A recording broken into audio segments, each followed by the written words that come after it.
இன்னைக்கு நாம பார்க்க போறது புணரியல். புணரியல்ல முக்கியமான விஷயம், புணரியல் என்ற சப்ஜெக்ட்ல நீங்க ஓஎல்லையும் படிச்சிருப்பீங்க, அதே மாதிரி ஏஎல்லையும் உங்களுக்கு ஒரு பெரிய பாடமாக இருக்கு. புணரியல் நிறைய வகையில இருக்கு, சரியா?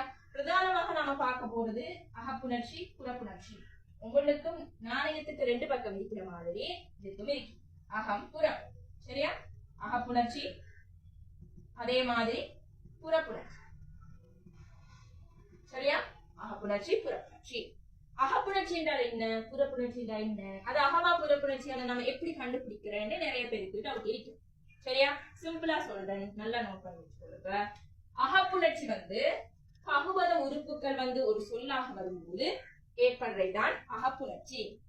அதாவது உங்களுக்கு தெரியும், பகுபத உறுப்புகள் என்று சொல்றது பகுதி, விகுதி, சந்தி, சாரியை என்று வாரைதான் பகுபத உறுப்புகள். அதாவது ஒரு சொல்ல பகுதிகளாக பிரிச்சு அது பொருள் தரக்கூடிய மாதிரி வந்தால் அதை சொல்றது அகப்புணர்ச்சி, சரியா? இப்படி பகுபத உறுப்புகள் பல சேர்ந்து ஆகப்பட்டதுதான் அகப்புணர்ச்சி, சரியா? பகுபத உறுப்புகள் சேர்ந்து பல சேர்ந்து ஒன்று இல்ல, ஒன்றுக்கு மேற்பட்ட பகுபத உறுப்புகள் சேர்ந்து ஒரு சொல்லாக ஆக்கப்படுறதுதான் அகப்புணர்ச்சி. உதாரணமாக நான் இப்ப சொல்ல போனால், உங்களுக்கு உதாரணத்துக்கு நான் சொல்ல போனால், எக்ஸாம்பிளுக்கு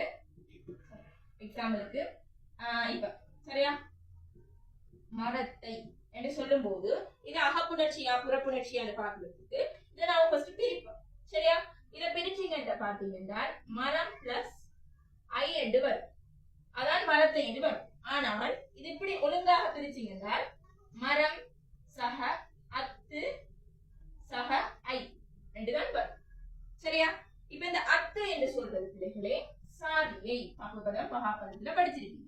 சாரி இது பகுதி, ஐ விகுதி, சரியா? வேற்றுமை விகுதி, சரியா? இப்படி பகுபத உறுப்புகளாக பிரிக்க முடிஞ்சது. பகுபத உறுப்புகள் பல சேர்ந்து ஆக்கப்பட்டிருக்கு, அதனால இது அகப்புணர்ச்சி. அதனால என்ன, இது அகப்புணர்ச்சி என்று சொல்லலாம், சரியா? அப்ப புறப்புணர்ச்சியில என்ன மிஸ் என்றால் இதுக்கு ஆப்போசிட். அதாவது இது ஒரு சொல்லா இருக்கும், இந்த மாதிரியான சொற்கள் பல சேர்ந்து புறப்புணர்ச்சி வரும், சரியா? இந்த மாதிரியான சொற்கள் பல சேர்ந்துதான் என்ன செய்யும், புறப்புணர்ச்சி வாருது. அதாவது நாங்கள்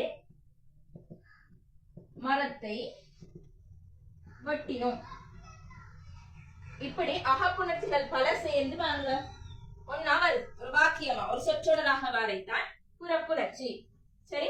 இப்ப அதே மாதிரி ஒரு எக்ஸாம்பிள், இதுக்கு ஒரு எக்ஸாம்பிள், ஃபார் எக்ஸாம்பிள் விளைநிலம், சரியா? விளைநிலம், இந்த விளைநிலம் அகப்புணர்ச்சியா புறப்புணர்ச்சியான்னு பாத்தீங்கன்னா புறப்புணர்ச்சி. ஏன்னா இங்க விளை என்றது ஒரு வேற ஒரு பேராக வரும், அதே மாதிரி நிலம் என்றது வேற ஒரு பேராக வரும். அப்ப பாருங்க, ரெண்டுக்கு மேற்பட்ட சொற்கள் சேர்ந்து உருவாகிற ஒரு சொற்றொடராக உருவாகிறது புறப்புணர்ச்சி.